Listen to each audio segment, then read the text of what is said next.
就此开启，像做旋转滑梯。我漂流到溪底，在火山下等你。西西里神秘不过我们的旋律，渗透离你风景，还有环绕我和你。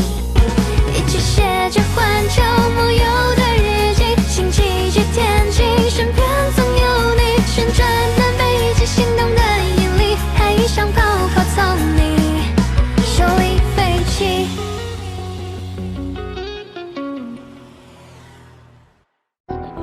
我是方希木，一个意外卡进自己开发的游戏，并和游戏男主百浩天相爱的女程序员。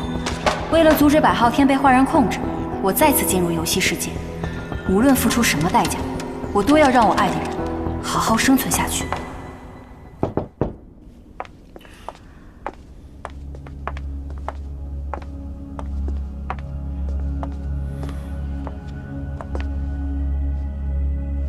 这是哪儿？为什么刚见面就带我来这儿？这是我刚刚制作的暗房，可以屏蔽外界信号，不被人看到。刚刚做的是什么意思？谁会看我呢？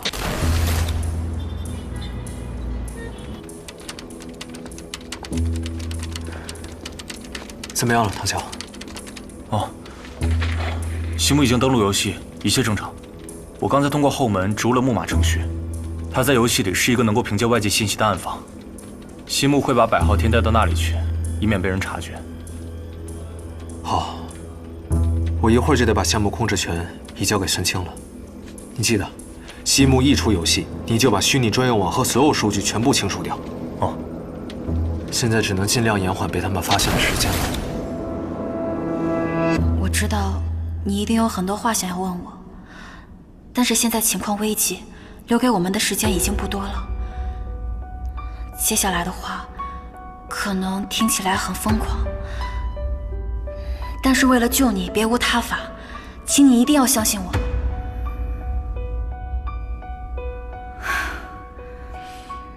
其实，我不是方怡，我叫方希木，是设计恋爱游戏的程序员。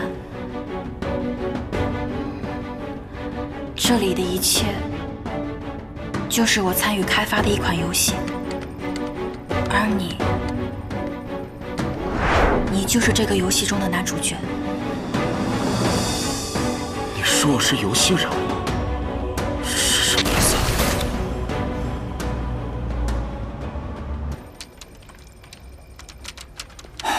百浩天的代码怎么这么奇怪？就算开发的游戏角色不一样，基础设定和行为逻辑总是殊途同归的，源代码不可能差这么远。更诡异的是，百浩天的数据是我们开发的0号域的10倍。我是假的，这个世界都是假的，是这场游戏。从我的角度来说是这样的，但是对于你来说不是的。你不是普通的游戏角色，是拥有自我意识的游戏男主角。这里只有你一个人觉醒了，其他人都只会按照固定的程序去生活，只有你摆脱了游戏的束缚。为什么？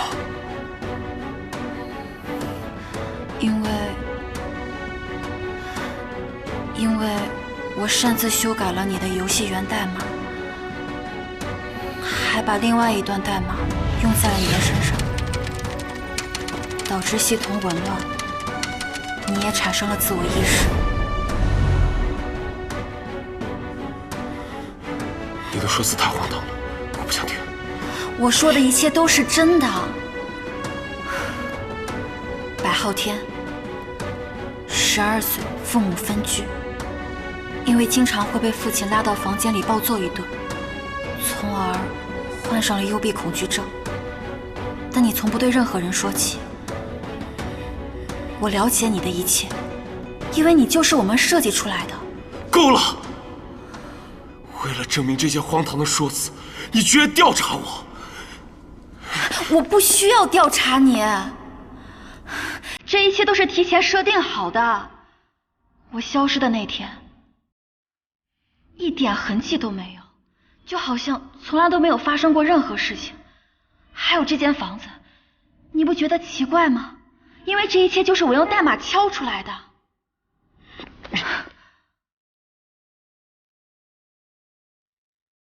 昊天，现在情况很危急。我的同事孙清，他想要占有你的数据跟代码。一旦你落到他的手里，你就会永远失去自由，成为任人摆布的工具。如果你说的都是真的，那我的人生毫无意义，还谈什么自由和危险？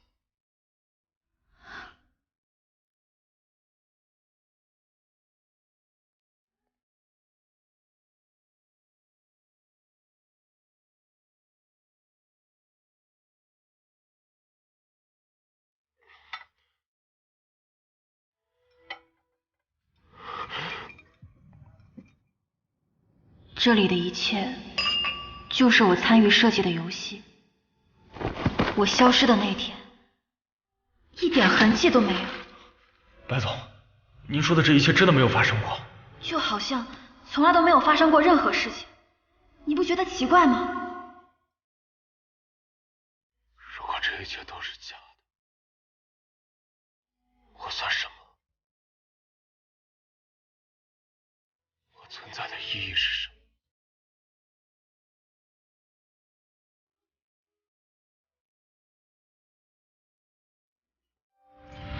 窗外的雨声下得多认真，多了几个淋雨的人。突然想起你，感官变得迟钝，听不到铃声，看不清路灯，泪水慢慢关上了门。我最后的体温，连风它也知道我们其实没可能。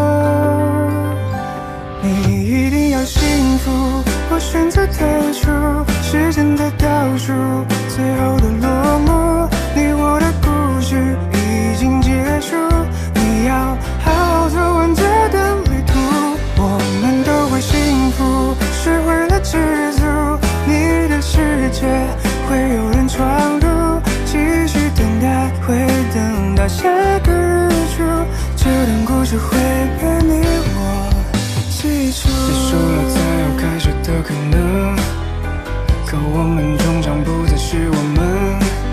不要再等，不要再问，留在各自心里朋友的身份。别看我离开那时的眼神，以后都没有了你的眼神。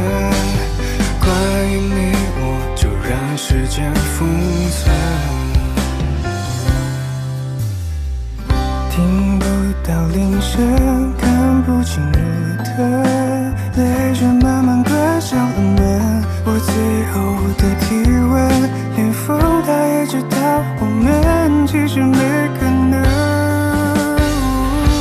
你一定要幸福，我选择退出，时间在倒数，最后的落幕，你我的故事已经结束，你要好好走完这段旅途，我们都会幸福，学会了知足，你的世界会有人闯入，继续等待，会等到下个日出，这段故事